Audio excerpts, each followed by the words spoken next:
We already have laws against kicking animals, and it seems to me that killing is worse than kicking. Mm. Because, like, if we get kicked, we're going to have a bruise, but we'll get over it in a day or two. But if we get killed, then, that takes everything we have, our entire existence, all of our friends and family relationships destroyed. And animals have those relationships. We have this prejudice sometimes that they're just, like robots that don't have friends and stuff, but this is not true. They enjoy their lives.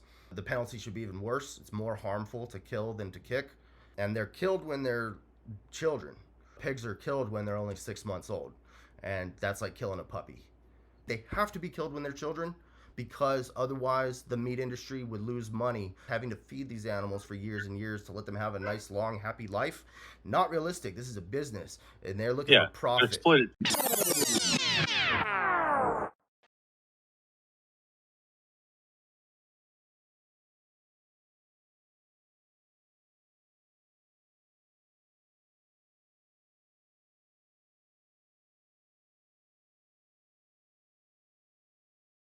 Travis is correct. Travis smells a vegan. Hello, Chase. Somebody say vegan?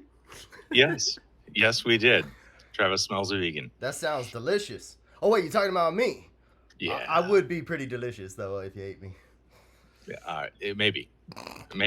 I'll have to take your word for that because I ain't checking. Barbecue sauce on there would be set. Mm-hmm. So what's up? I think you're going for effect. Hello, Chase. Good to see you, man. Thanks for having me on again. Really nice. Thank you. I love Chase was on with me on Monday on my channel, and we talked about your claim, a different claim today. Yeah. So just a few days ago, I was on the Juggling Lessons YouTube channel, and everybody should check out that video. The claim there was slaughter is animal cruelty. And Dolly asked some great questions, and it was really fun. You asked some questions that I hadn't thought of, really got me thinking. And then today we got a different claim, though. Okay, what is the claim today? Meat should be illegal.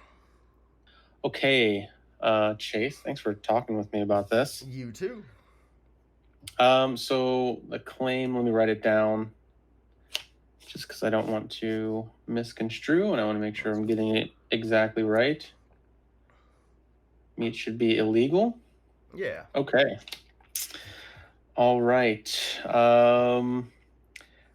Yeah, I think Dolly came up with this idea of just kind of asking some precursor questions. So I don't know if he's asked similar things, but how long have you had this belief? Yeah, I'd say about 12 years, the same amount of time that I've been vegan. Mm-hmm. All right. Okay, great. How confident from 0 to 100% are you that the claim is true? It's interesting to phrase it as the claim is true when it's kind of a normative claim. I'm not sure if I'm correct on that, though. But like the confidence level that I have that meat should be illegal is... Yeah. Okay, cool. Is 99%. 99%. I try to hold out that 1% in case, I'm wrong about something. I always want to be open-minded enough. Yeah, I'm the same way. Cool. So makes sense to me. Mm-hmm. It makes sense to do that. Okay, there's this thing that I've been trying, and I can do this or I cannot do this, but I've also offered to write down my own confidence in the claim and not necessarily share. I can share it if you want to, or we could wait till the end of the conversation and you could even try to guess my confidence. Okay, yeah. Keep it hidden from me. That would be interesting, yeah. Okay. All right. It is going to take me a second to think about it, so I apologize. And I just want to say one thing real quick, though, because this can be broken down into two parts, which I'd like to try to address simultaneously as we go, but it's kind of like when the claim is meat should be illegal, that's like, for me, I'm going with an ethical normative claim there. It should be illegal because of the animal cruelty kind of thing. But there's also this question of like, can it be made illegal? Can meat be like, is it feasible, or would it destroy society or something? And I want to combine those to show why we should ban meat, because of the animal cruelty, the ethics, but also that we should ban it, like, I guess we should because we can, if that makes Okay. sense. And it'll make more sense as we go along. Okay. All right. Yeah. So this versus can it be made illegal? I think your position is that it can be made illegal. Yeah, and that's exactly why. That's because I wouldn't Yeah. advocate that we try to make it illegal if we can't, Gotcha. Okay. Yeah, that makes sense to me too. Okay. So I don't think I need anything to find. That seems like a pretty clear claim to me. So I think that's good. What would increase your confidence that this claim is true?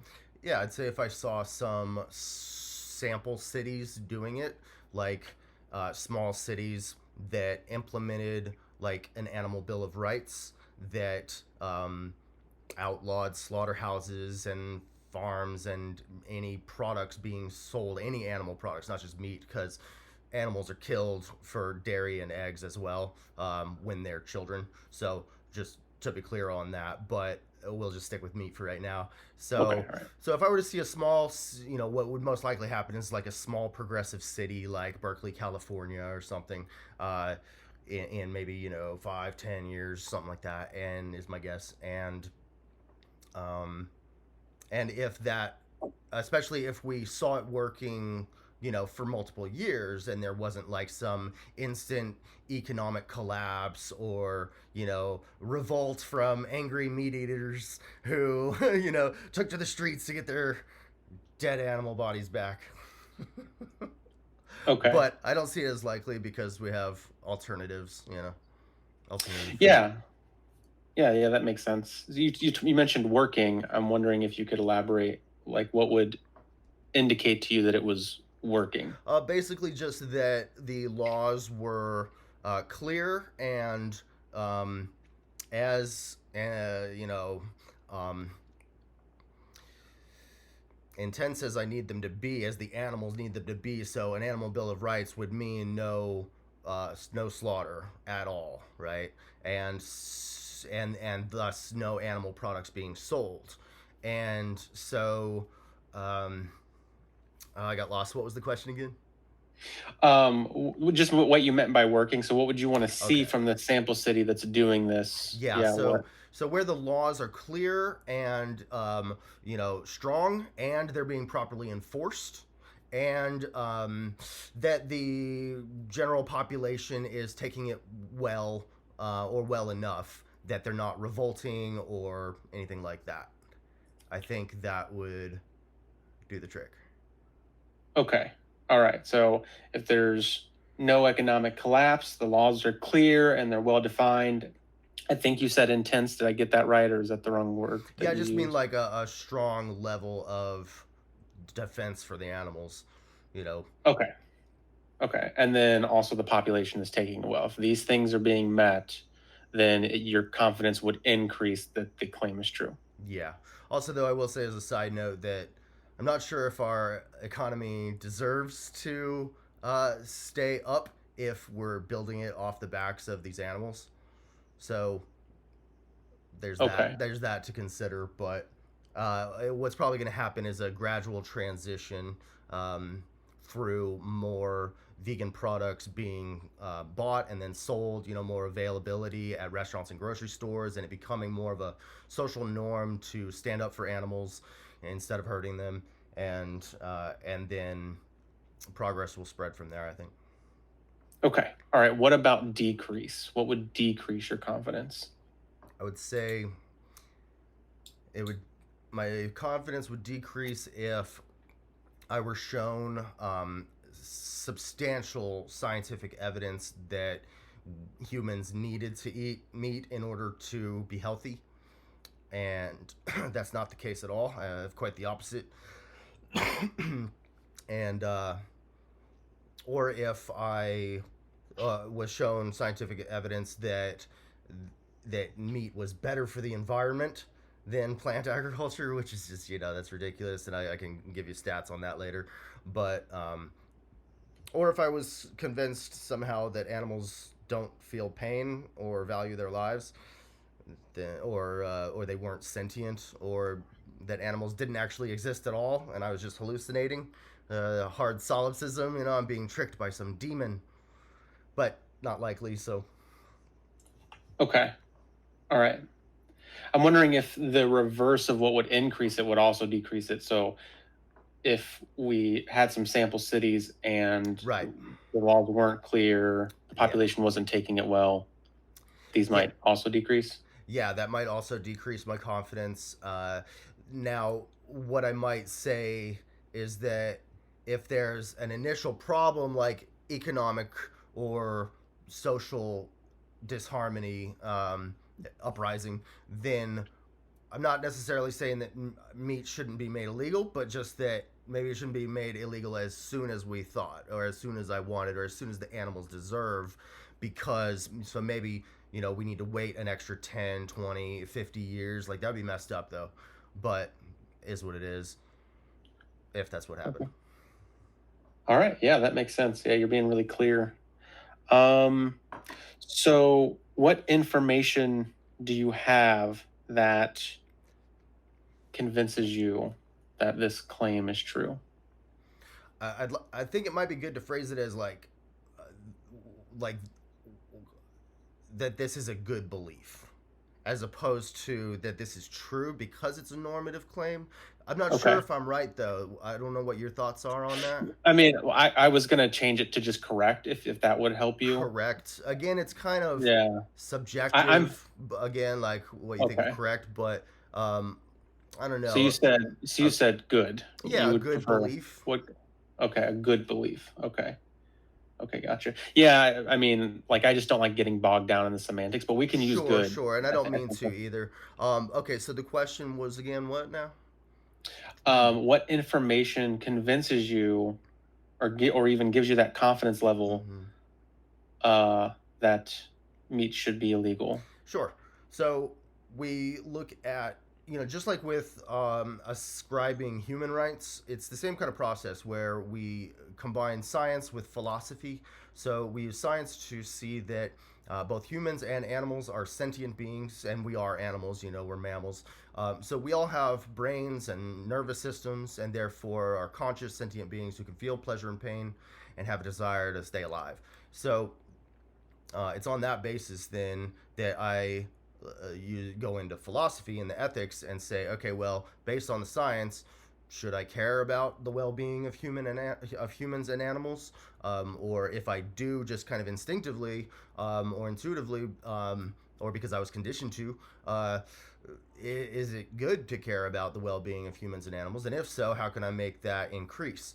And then, we already have laws against kicking animals, and it seems to me that killing is worse than kicking, because like, if we get kicked, we're gonna have a bruise, but we'll get over it in a day or two. But if we get killed, then that takes everything we have, our entire existence, all of our friends and family relationships destroyed. And animals have those relationships. We have this prejudice sometimes that they're just like robots, or moving plants or something that don't have friends and stuff, but it's just not true. They enjoy their lives. So if we think it's wrong to kick an animal, we should think it's even worse to kick an animal, or to kill an animal, and the penalty should be even worse. It's more harmful to kill than to kick, and they're killed when they're children, because that's when they're fed enough meat or enough crops that they've reached slaughter weight. And so, like, the natural lifespan of a pig is just like a dog, about 12 years old, but pigs are killed when they're only 6 months old, and that's like killing a puppy. Got you. Okay, so just going through some of these, I think the first idea was that there are human rights, and so if there are human rights, then there should be animal right, or there should be other animal rights. Yeah, and if you want me to dive into that just a little more. Sure. If a human wasn't sentient, like a given human wasn't sentient, they would like be fully brain dead, vegetative state, not just a coma where they might be able to come out of it later, but like fully brain dead. like they're essentially just a living organism, but they're not sentient. So it's not such a concern to extend moral consideration to them.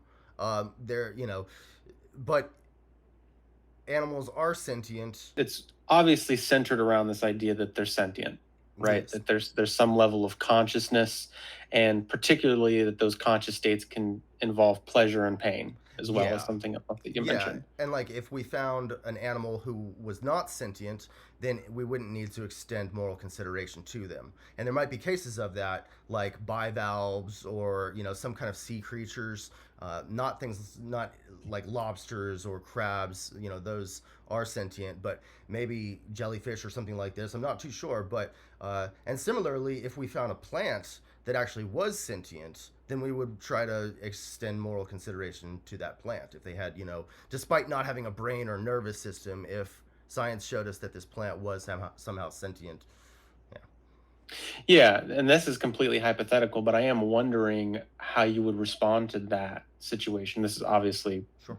we're not sure, but if you did find out that like basically everything that we ate Mm-hmm. was sentient and could feel pleasure and pain, Yeah. I'm wondering how that might change your claim or how you would respond to that. Yeah, it's a good question. So, if that were the case, that both animals and plants were sentient, then first of all, we would want to see, we might create a value hierarchy based on like, are they of equal sentience, or are animals still more sentient even though plants are sentient?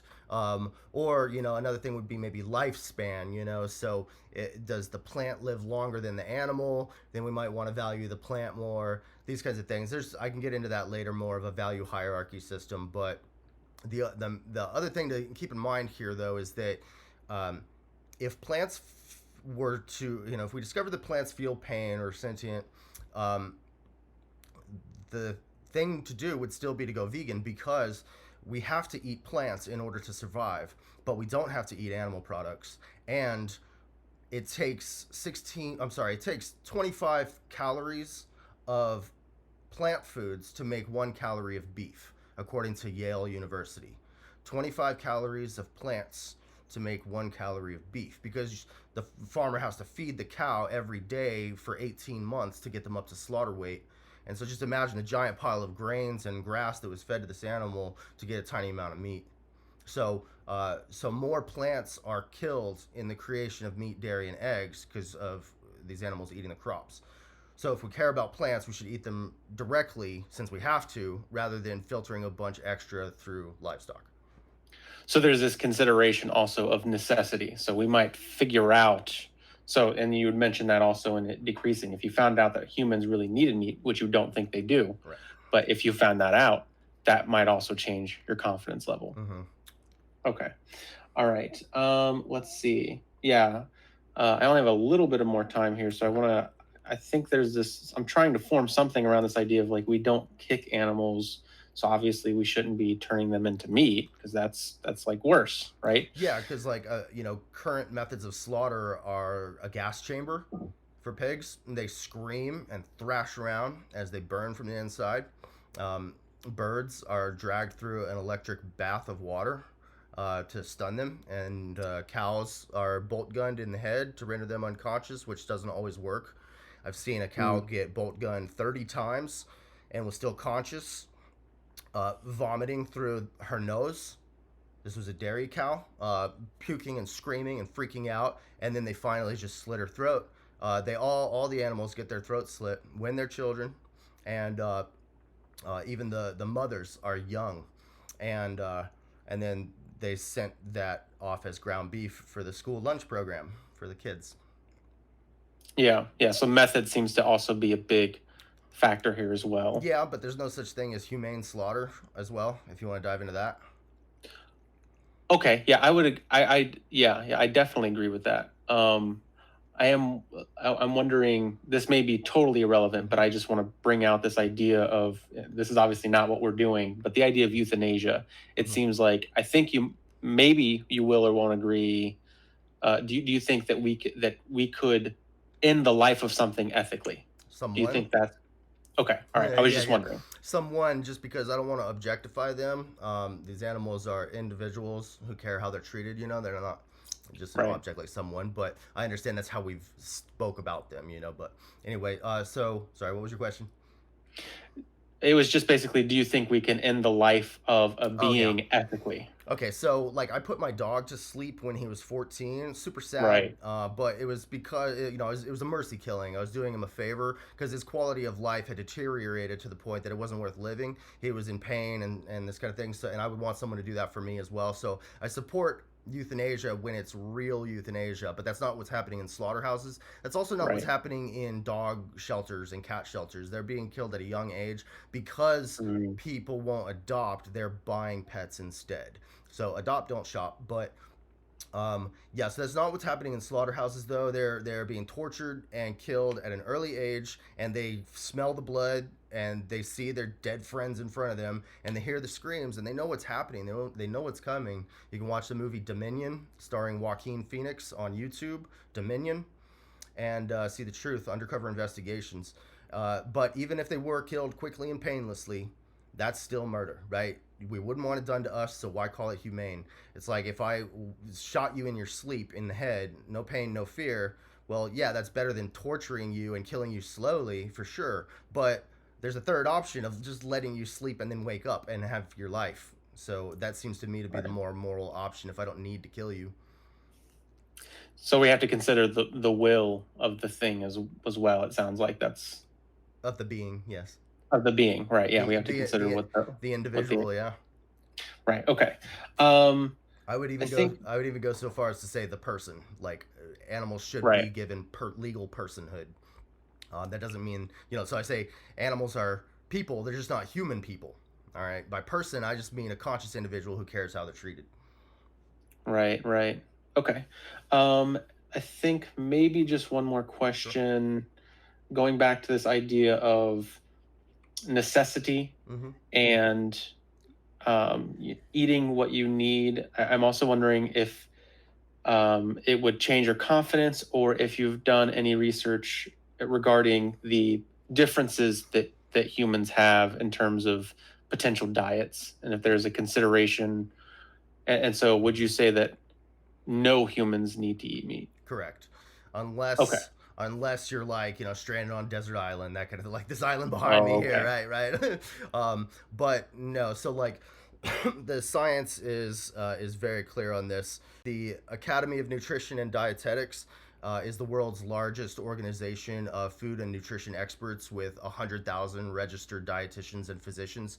And their position, based on meta-analyses and all this, is that an appropriately planned vegan diet is nutritionally adequate and for all stages of the life cycle, including pregnancy, lactation, infancy, adolescence, for athletes, and for the elderly. And that a vegan diet has been shown to reverse and prevent, or at least I shouldn't say reverse, but prevent and alleviate symptoms of hypertension, type 2 diabetes, heart disease, which is the #1 killer of humans, and certain forms of cancer.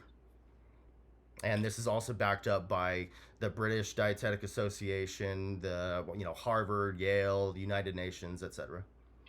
Okay. I do have one more question. I'm sorry, Dolly. I have one more because I thought of it. Go ahead. And we can open the floor at this is point. The band starting to play off stage. we don't have to be pushy. We could just sit here and stare. Go ahead. Yeah. And this might come down to the issue in definition, but when we're talking about meat, I'm wondering if this changes if we're talking about lab-grown meat. I'm not super concerned about lab-grown meat ethically, because the idea there is you just extract cells from a living animal without hurting them or ever killing them. And I don't know how they do that. Maybe it's just like a hair sample or a little blood drawn or whatever. But then I think they can like replicate the cells in a petri dish and make a steak.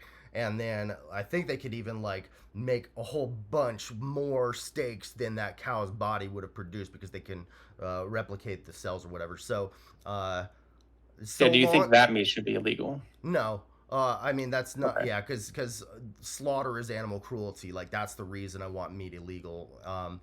So if you take out the slaughter or the exploitation, though, is still a consideration, though, because when we start treating individuals as a resource, as something to be somewhat objectified, though in this idea we're trying to respect them and not cause harm, I just have concerns that that wouldn't actually happen. It wouldn't be enforced, and that one cow that they're drawing from would actually end up getting, mistreated. But if that were, really prevented, then I'm not sure. If it's like a rescue animal and stuff, it's just, that's not high on my list of concerns. Okay. Can you guess my confidence level? That's the last one. Sorry.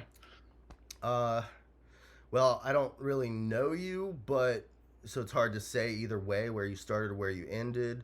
I also I don't feel like I got enough time, and it's not your fault, I realize, but if I'd had more time, I could have explained a lot more of the philosophy and the practicality, but I think I did a decent job, but you already made your stay by saying you don't know.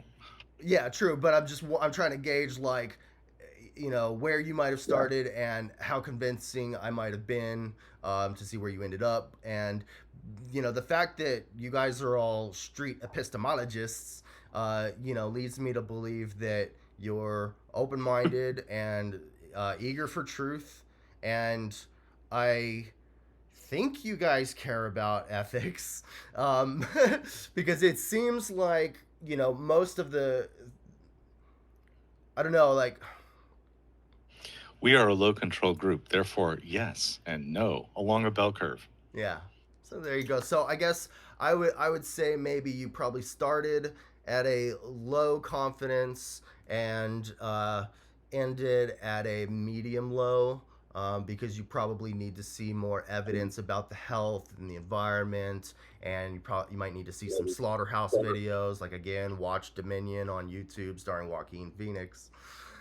So yeah, that's my guess. Okay. May I throw you to the wolves?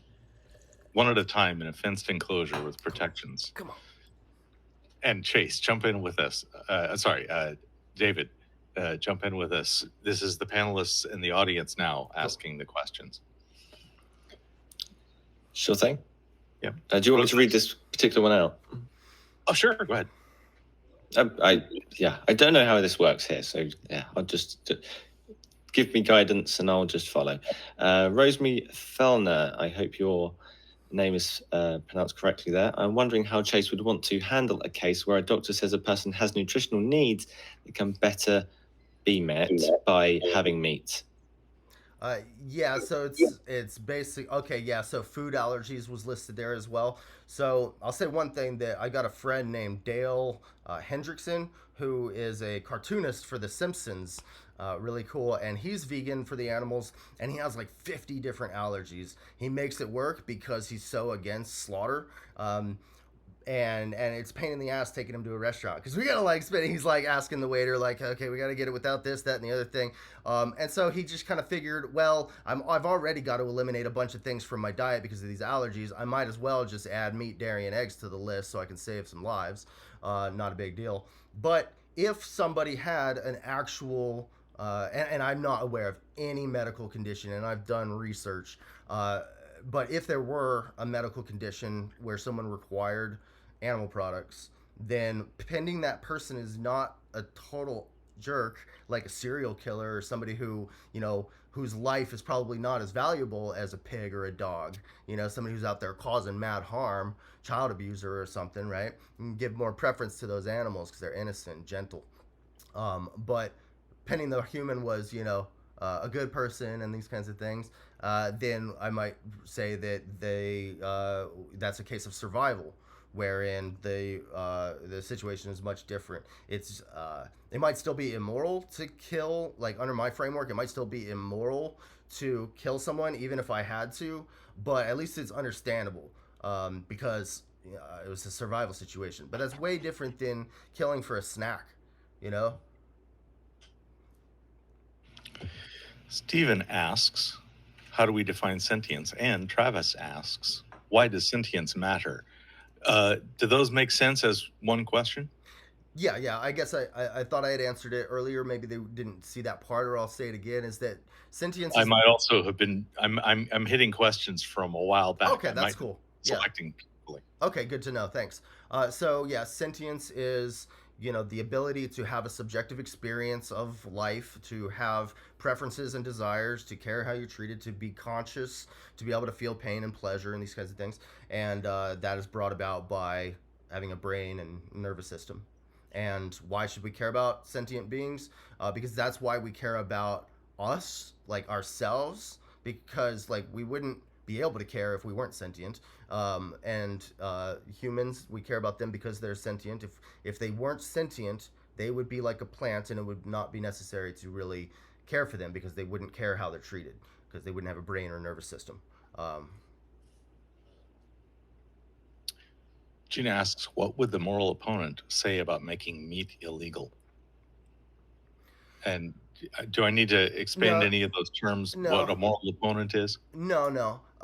Okay, so moral opponent. Yeah, I mean, there's lots of fallacy-ridden excuses that I've heard for abusing animals for our taste pleasure. None of them work, clearly, as I'm not been dissuaded.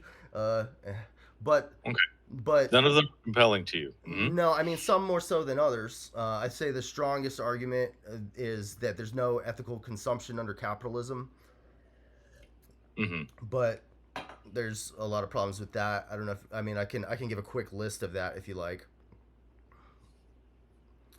Yeah, so like the point of no ethical consumption under capitalism is that everything we buy has some kind of exploitation in it, whether it's worker exploitation because the rich are exploiting the labor wealth of the workers. I am a communist, and some human exploitation is worse than others, like slave labor or sweatshop labor, and mm-hmm. some of that stuff makes our phones and computers and stuff, So my T-shirt, who knows, right? So I don't know what level of cruelty or exploitation is happening in those industries, and it's also kind of unavoidable because we need a phone and a computer to function in modern society. Good luck getting to jobs and stuff, and another thing is like frequency of cruelty. So like I only buy a phone or a shirt or a computer very rarely, but if I'm buying animal products, I'm buying them like 3 times a day. So I'm constantly contributing to cruelty, and I know it's cruelty because I know that animals are killed for this, and I know that it's we know they're killed before their prime, and now you guys know that they're killed when they're children. And if you watch the videos, you'll see that they're not killed in any kind of humane way, which doesn't even exist. So, okay. And it's just an appeal to hypocrisy by saying, oh, well, vegans buy cell phones and that causes cruelty. Therefore, I can buy meat, even though it causes cruelty. But that's an appeal to hypocrisy. Another thing would be an appeal to futility because, human rights matter. I'm a human rights activist as well. And so we don't want to just throw our hands up and say, oh, well, we can't stop human exploitation under capitalism. So we might as well not even try. Or we might as well, not even try to stop hurting animals with our purchases. But there are things we can do. But boycotting those factories might, where human exploitation is happening, might make it worse for those workers because they might have to then, if that factory closes, they might have no job at all and go hungry, or they might have to work at a worse factory where they're treated worse and that kind of thing. Sure. I don't want to ramble for too long. That's fine. There's just David, a lot of nuance to all this stuff, I haven't let you talk at all, man. Do you have any questions, any thoughts that you would like to inject in this before Hundreds. Switch to you? Yeah, go ahead. Sure. So the claim is meat should be illegal. Yes. Correct? So should roadkill be illegal? No. So to clarify, when I say meat, I basically just mean slaughter. Because most of the meat, again, with lab-grown meat, I'm not talking about that.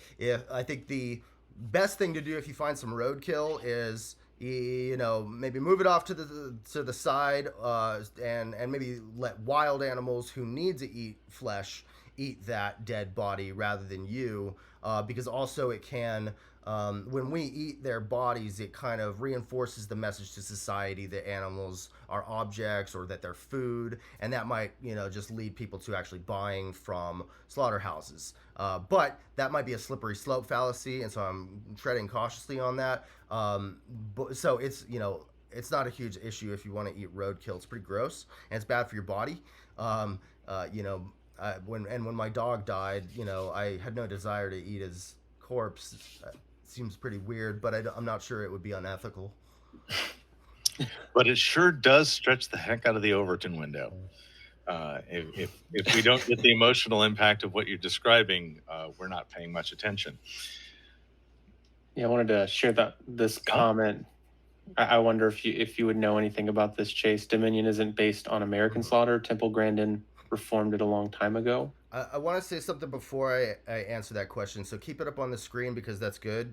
But there was a question earlier that I want to make sure I answer in another light, which was, what would my moral opponent say? Like, if their proposition was that meat should be legal, how would I defeat that? And basically, I would just, in a quick statement, there's a victim with their purchase, but there's not with mine.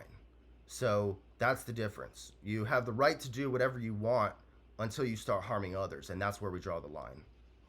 Okay, so with this question, Dominion isn't based on American slaughter. That's true. Dominion is undercover investigations inside of a whole bunch of farms and slaughterhouses in Australia.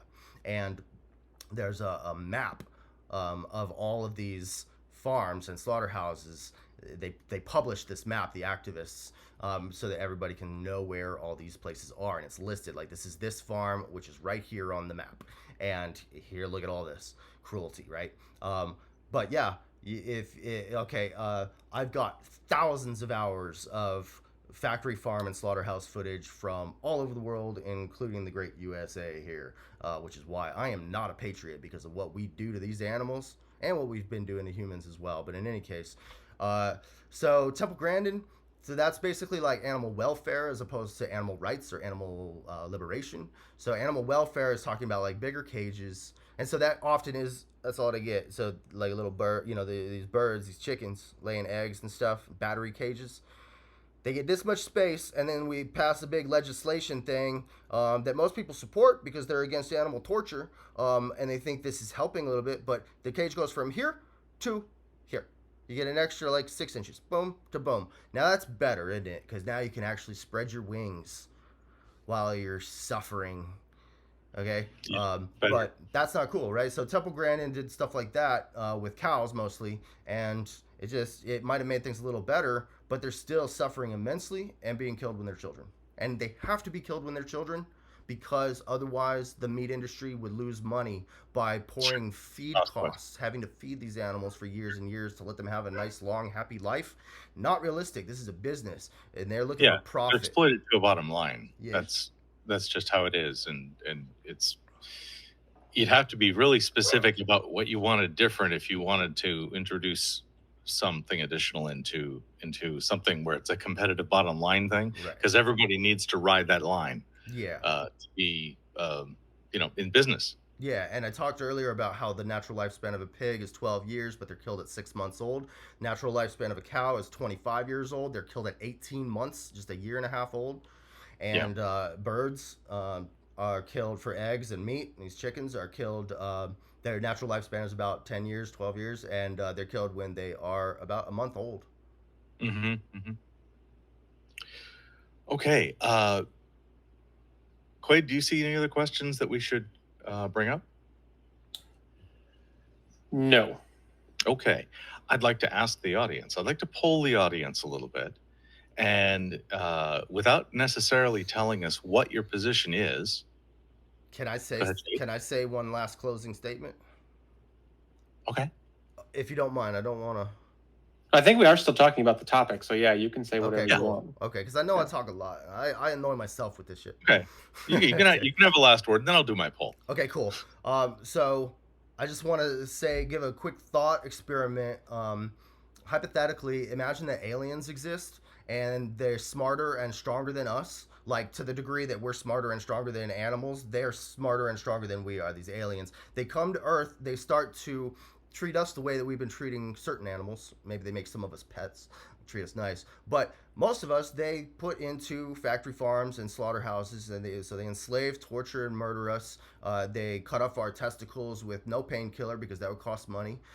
They cut off our tails so that we don't bite, or they cut off our fingers or whatever so that we don't claw each other, because like these animals get their tails cut off, because otherwise in extreme confinement, imagine being stuck in an elevator with 10 people, you're gonna lose your mind and try to get out of there and end up fighting each other. All right, so anyway, so these aliens do all this, they're killing our babies in front of us, and now they're coming at us with the knife, and we're pleading with them, saying, screaming, saying, I want to live, please don't hurt me, and the aliens say, who cares about you, you're just some stupid human, you're not part of our group, you're not an alien, right? But the funny thing is 2%, that's totally in character. Yeah, that would make sense. Like 2% of the aliens are vegan aliens, and they're saying to the other aliens, hey guys, why don't we be nice to the humans? Like, it doesn't matter that they're not part of our group, it doesn't matter, like they didn't get to choose to be born human, we didn't get to choose to be born aliens. What matters is these humans are sentient, they feel pain and pleasure, they have a brain and a nervous system, they want to live, they got friends and family that they care about. We got no right to do this to them. We can just eat these plants and be vegan aliens. But what's happening is the regular aliens who are slaughtering the humans are laughing at the vegan aliens, saying, what do you care about these stupid humans for? They're not part of our group. They're not part of our species. So we can discriminate against them. Mm-hmm. And it's called speciesism, right? Discrimination based on species, like racism or sexism. So if we were to say that it's wrong to kill a dog, but fine to kill a pig, that would be speciesism. Because there's no real difference between these animals. And if we were to say humans matter but animals don't, that would also be speciesism, because we are just mammals, and nobody gets to choose how they're born, and there's nothing wrong with being different. So we should just be nice to everybody. A good question. Yeah. Is making something illegal the best way to reduce a practice? That's a really good question. Yeah.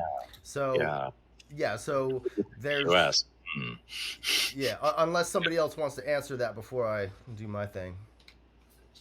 I can throw out just the first thing that comes to mind, which is prohibition. Right. And that did not work at all. Mm-hmm. Okay, so the thing with prohibition is that, first of all, that was prohibiting a product that didn't have a victim, except for the consumer who didn't get to drink anymore. But that is different than oppressing a marginalized group of individuals. So I look at it more of like a social justice movement rather than just abolishing a product. Okay, so but also with prohibition, just to finish that part off, that they didn't have an alternative product. They didn't have, they got rid of booze, and then I don't know if they had weed around or whatever, but maybe not. So they had to be sober, and a lot of them were probably alcoholics, so they're gonna get mad about that. But with food, like we got vegan burgers, chicken nuggets, sausage, pizza, ice cream, candy, all that good stuff. And we got rice, pasta, fruits, vegetables, seeds, nuts, beans, bread. It's all about the seasoning and the sauce. Come on now, just become a better cook. But so there's also this push to reduce or even ban animal products because of the environmental cost of animal agriculture, and there's also support for reducing it because of the health aspects, the health benefits of a plant-based diet. So I don't foresee much resistance in that sense, but also, so I would look at it more like a social justice movement with like nobody expected women to get the right to vote. Nobody expected civil rights or gay marriage, but it happened, and in a short amount of time, once activists really started fighting for it. So we see this time and time again, and there's many different ways to accomplish this through education, motivation, protest, contacting your local politicians, etc.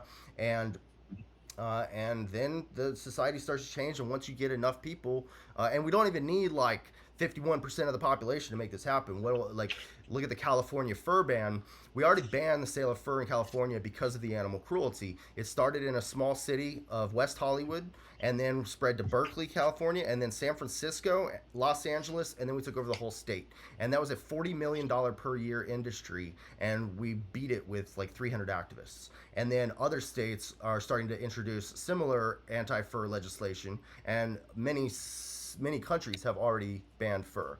So now, granted, a lot of people have more of a vested interest in eating animal products than they do wearing fur, but they're starting to realize that there's no difference between killing an animal for their fur versus killing an animal for their flesh. Both of it is needless animal cruelty committed simply for pleasure, right? The vanity of wearing a coat, the style of looking like you're important, or the vanity, the pleasure of the taste bud.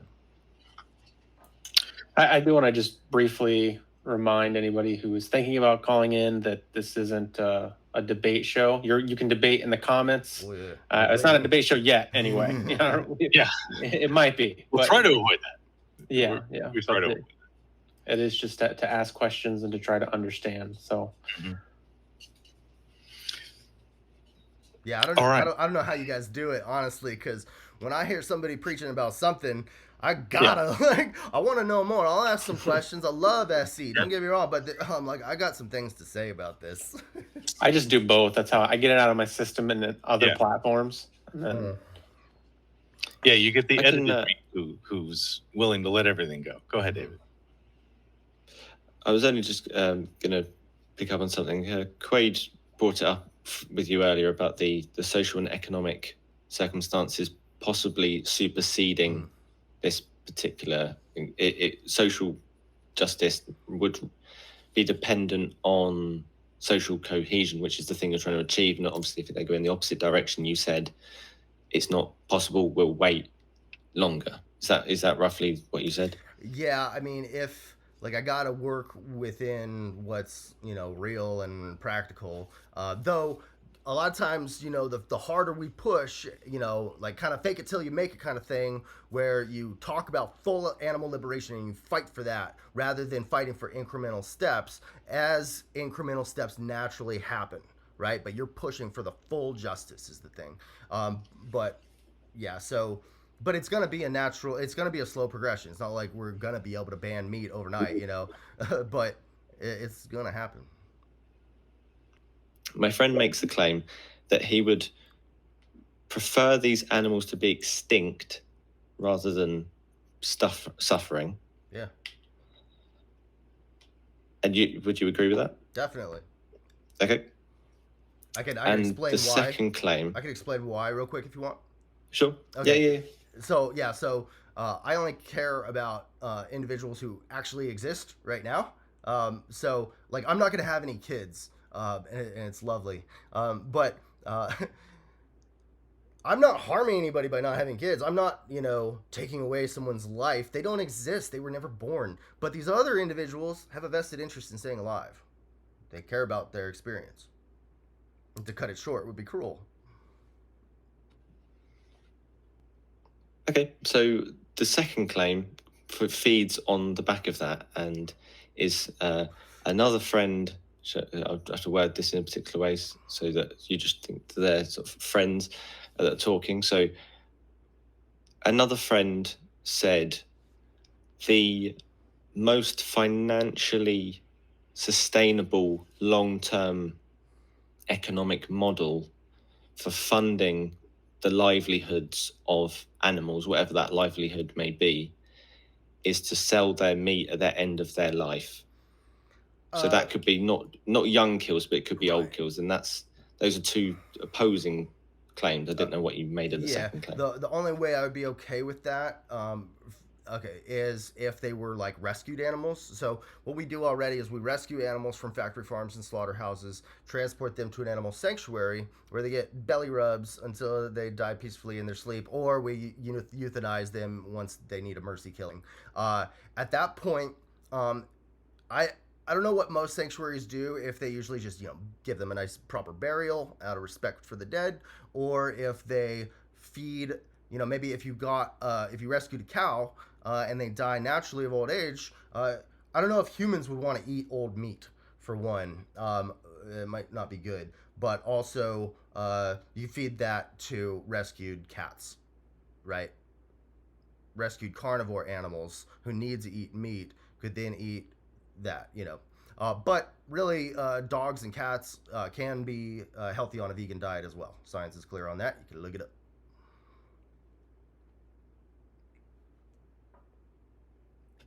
Okay, I didn't want to take it any further. I just wanted your position on that, Cool. because it's an interesting thought. Yeah. I wanted to say one last thing about the business aspect of it. You know, like, nobody cried when we went from DVD to Netflix because it's better. It's better. And the business owners, you know, DVD manufacturers, they saw the change coming, and so they could adapt. You know, they saw trends and technologies improving, and so they had time to change their own technology or to move into a different business or whatever. And vegans are already helping animal farmers transition to plant farming if they want to. And there are many animal farmers who are sick of sending animals to the slaughterhouse and would rather just grow potatoes or whatever, or weed, man. And so we've got in Texas, there's the Rowdy Girl Sanctuary, and in the UK is the Vegan Society, and they give tips to animal farmers about how to switch.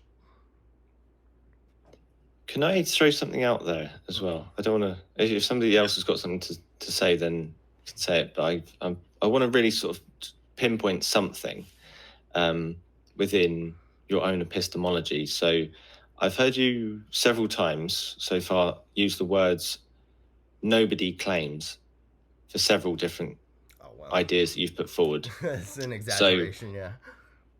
Okay, so that's that's fine. So it's the question I wanted to ask is it I don't know exactly how to word this, so forgive me, but what would be your reaction to somebody else who spoke in such absolutes?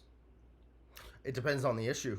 Like I said, I've got that 1% in my mind ready to hear whatever anybody's got as to why slaughter is not animal cruelty or why it's, you know, necessary or whatever. But when we talk about child abuse, generally speaking, when any of us talk about child abuse, we're pretty intense about it, right? Especially if we just saw some video evidence of the child abuse, we'd probably be a little traumatized, hopefully a little angry enough to take action to save that child or to prevent future child abuse to other children. And if we were the victim, how would we want people to fight for us? Just shrug their shoulders and be like, yeah, we'll get around to it. Maybe after we handle the rights of other groups, then we'll get to you. But in the meantime, we're going to keep you in this cage and come at you with this fucking knife. I don't understand. Thank you, Chase, for coming along, making your claim, letting us grill you. And I mean that in all the double entendre. And thank you. Call again. All right. See you guys.